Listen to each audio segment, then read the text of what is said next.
આ વિડિયો પોલીસના સર્ચ ઓપરેશનનો છે, જ્યાં બાતમીના આધારે પોલીસ આરોપીના એન્કાઉન્ટર માટે પહોંચી હતી। મૂળ બિહારનો કુખ્યાત આરોપીએ બિહારના ગોપાલગંજમાં પોલીસ પર ગોળીઓ ચલાવી હતી। આ ઉપરાંત દારૂ અને ગૌ તસ્કરી મામલે કુખ્યાત ગુનેગાર કુતુબુદ્દીન ઉર્ફે છોટેને પોલીસ ઘણા સમયથી શોધી રહી હતી। ત્યારે યુપીના કુશીનગરમાં પોલીસ બાતમીના આધારે આરોપી નજીક પહોંચી અને ઘેરાબંધી કરીને આરોપીને પકડી પાડ્યો। આ ઘટનામાં આરોપીએ પોલીસ પર ફાયરિંગ કર્યું હતું। જો કે વળતા જવાબમાં પોલીસની ગોળી આરોપીને વાગી અને તેની ધરપકડ કરવામાં આવી। તમને જણાવી દઈએ કે કુખ્યાત આરોપી ઉપર 25,000નું इनाम પણ રાખવામાં આવ્યું હતું।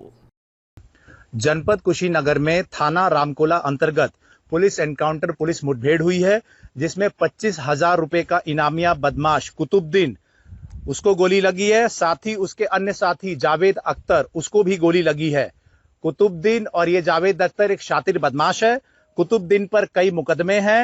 हाल ही में उसने बिहार में गोपालगंज कुचाई कोर्ट में पुलिस के ऊपर भी गोली चलाई थी, जिसमें एक होमगार्ड के पेट में गोली लगी थी।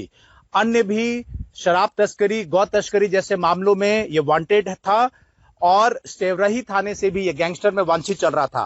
आज इसके इस परसौनी गांव में होने की जब सूचना प्राप्त हुई तो हमारी टीम ने, स्वाट टीम, साइबर टीम, थाने की टीम ने इसको ललकारा। इसने पुलिस पर फायरिंग की। जवाबी कार्रवाई में इसको गोली लगी है और इस तरीके के शातिर बदमाश पर ये त्वरित कार्रवाई करने वाली हमारी टीम को 25,000 रुपए इनाम से पुरस्कृत भी किया जा रहा है। और साथ ही साथ जनपद कुशीनगर में ऐसे जो भी बदमाश होंगे जो कि बदमाशी करने का प्रयास करेंगे, उन सभी के साथ सख्ती से इसी तरीके से कार्रवाई कराई जाएगी।